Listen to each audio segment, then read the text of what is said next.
En la historia existen etapas totalmente impresionantes. Una de ellas es la antigua Grecia, que con grandes aportaciones como el arte, la filosofía y la política han sentado las bases de la cultura occidental de nuestros días.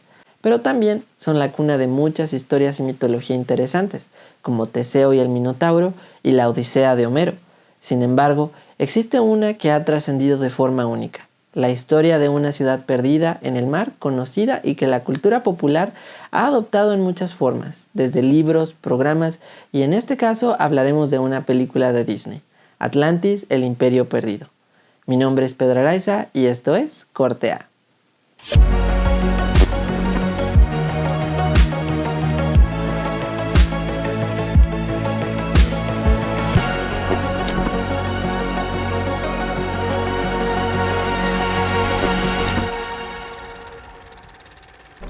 Atlantis, el Imperio Perdido nos cuenta la historia de Milo Touch, un investigador y lingüista que junto a un equipo de expertos se encaminan en la búsqueda de la Atlántida, en un viaje lleno de peligros pero sobre todo de misterios, y donde conocerán a Kida, una joven atlante que junto con Milo buscarán develar los secretos que esconden las ruinas de la ciudad, al ser destruida por una enorme ola hace mucho tiempo. Y por si nunca habían escuchado de la Atlántida, les platico un poco sobre ella.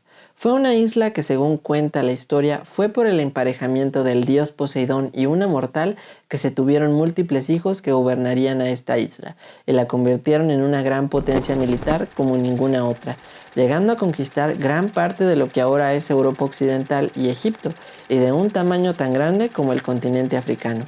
Su primer líder, llamado Atlas, formó una nación que, según se decía, gozaba de un gran sentido de la justicia y equidad. Eso hasta su interminable guerra con Atenas, donde un enorme cataclismo de grandes dimensiones haría que esta enorme isla desapareciera para siempre.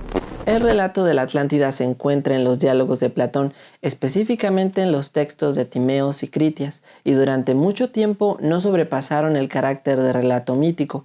Sin embargo, cuando Troya, la ciudad mencionada en la Odisea de Homero, fue encontrada, la fiebre por descubrir a esta mítica isla explotó, llevando incluso hasta existir una sociedad científica que se autodenomina Atlantología y que dice que la ubicación de la Atlántida podría estar debajo del sur de España.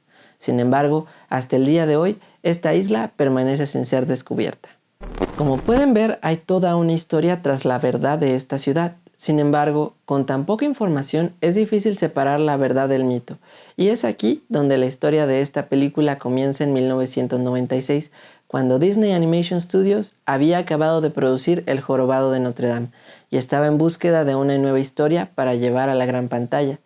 Sin embargo, se buscaba algo que no fuera musical, y es en donde esta historia llegó a las manos de Kirk Wise y Gary Trousdale, quienes con un repertorio de películas como La Bella y la Bestia tenían cierta experiencia en la fórmula mágica de Disney, pero esta vez con la escritura de Tab Murphy y la producción de Don Hahn comenzaron la creación de esta película. Gran parte del arte de la película adopta mucha inspiración de la novela de Julio Verne, 20.000 leguas de viaje submarino. Respecto a esta mezcla de historias y géneros de los que se requirió el trabajo del artista Mike Mignola, un creador de historietas como Hellboy, y que fue el responsable de darle ese toque único y sobrenatural a toda la cinta, que sin duda es algo irregular en las películas de Disney, y con la composición musical de James Newton Howard, que es un trabajo excepcional, parecían darle a esta producción los elementos para hacer todo un éxito. Otro elemento interesante de este largometraje es que para su época era la película animada que más CGI había utilizado, y de hecho es de las pocas que en ese momento se hicieron en formato anamórfico, lo que además la hace toda una pieza experimental del estudio. Ahora vayamos a la historia, que es sin lugar a dudas el corazón de esta película, ya que si bien entre algunas polémicas comparaciones es muy similar a otras historias, sin duda el encanto de la antigua Grecia y los textos de Platón le dan cierta solidez. Y eso lo debemos al ingenio para mezclar la historia con los textos del filósofo griego, así como para dar explicación a los huecos de los pocos fragmentos conservados.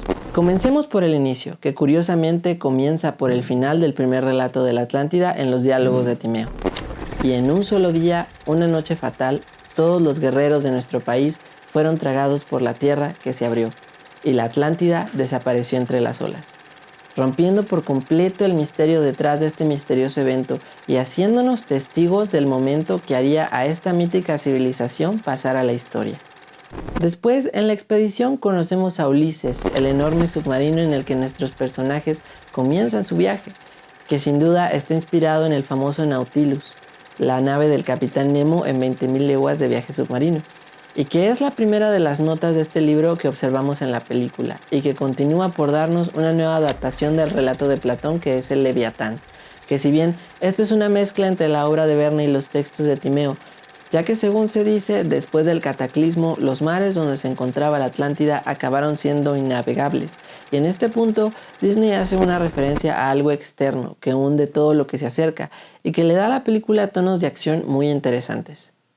Una vez en la Atlántida tenemos más detalles interesantes. El primero de ellos es la lengua de los atlantes, para la cual la producción contó con Mark Okrand, quien fue el creador del idioma vulcano para Star Trek, dándole complejidad y más detalle a toda la producción, así como también conocemos la existencia de un cristal que parece dar inmortalidad, así como también tecnología a toda la Atlántida. Sin embargo, aquí nos topamos con los restos de una gran civilización, pero que se encuentra en decadencia, descubriendo que el gobernante actual escondió los poderes de la ciudad por miedo a cometer los errores del pasado.